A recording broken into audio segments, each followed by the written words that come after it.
guys, welcome to today's video.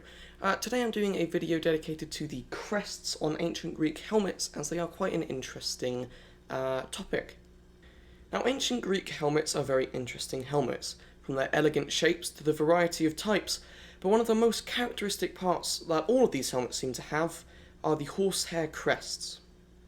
Though many Greek helmets look different, they almost all have something in common, and that is the large mane-like tufts of horsehair sprouting from the top. Though we cannot be sure that every helmet was furnished with one of these crests, many were. And why and what did they mean? Contrary to popular belief, these crests served no practical nor military purpose. They were used to add height to the hoplite and to make him imposing and to intimidate his enemies. The use of these on the battlefield is proven by the fact that nearly every representation of the hoplite surviving today shows them with one of these crests. Such as pottery, sculpture, literature, and the artifacts do show that their use was near universal throughout all of the Greek world. Unfortunately though, as these crests were entirely made of organic materials, none of them have been able to survive the dawns of time. Some people argue that the crest box, which is this part here, should have survived over the years because they believe that it was possibly made of bronze or bone. However, it is commonly regarded to be made of wood, which would then rot away. It makes sense for them to be made of wood, because wood is a lightweight, easily shaped and a durable material, and there really isn't much of an argument to say that it wasn't used. The actual crest itself, this part here, was made of horsehair, either its natural colour, dyed, or even sometimes bi- or multicoloured.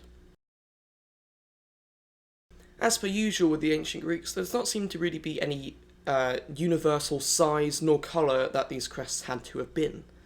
Though there was no universal size that we know of, they do seem to go from about 7 inches to 10 inches tall, or that can also be 17.8 to 25.5 centimetres. With the addition of these crests, it made the hoplite stand just over 6 feet tall, which for that time period was quite tall.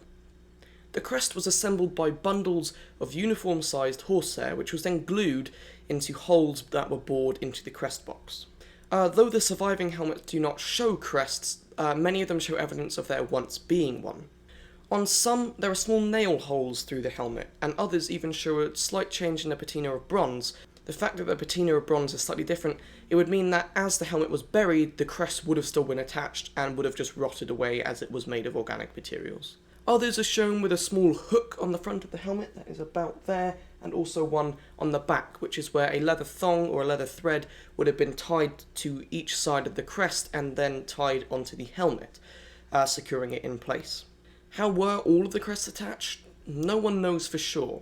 We do know that some were nailed, some were tied, and others were glued with a natural glue, such as pitch tar. Pitch tar was like the ancient version of super glue, and it was also used to assemble ships.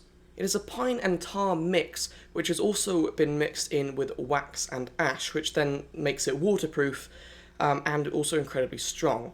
This may also explain why many helmets show no evidence of there being a crest, and that's because they were only attached using pitch tar, not with the nails and not with the leather ties. Now for the different types of ancient Greek crests, there are really only 3 that we can talk about. The first one is the archaic, otherwise known as the J-crest or the J-hooked crest. These were in use from about 800 BC through to 650 to 600 BC. Now these dates are not 100% exact, as it is incredibly difficult to find any sources that tell you exactly when a crest was used and was no longer used.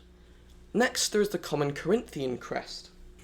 This example here that I have is the typical Corinthian front-to-back crest. This is the most well-known and commonly depicted helmet crest type, and it did also at some point accompany the J-hooked crest or the archaic style crest. This helmet was used well into the Greco-Persian Wars, into the Peloponnesian Wars, and really until hoplite warfare ended. And now for my personal favourite type, the transverse crest. Perhaps the most obscure or unusual type of crest. It was originally formed as a distinctly Spartan crest, which is also why I personally quite like it a lot, and it was usually worn by upper-class soldiers of the Spartan army. The crest later gained some popularity all over the Greek world around 400 BC.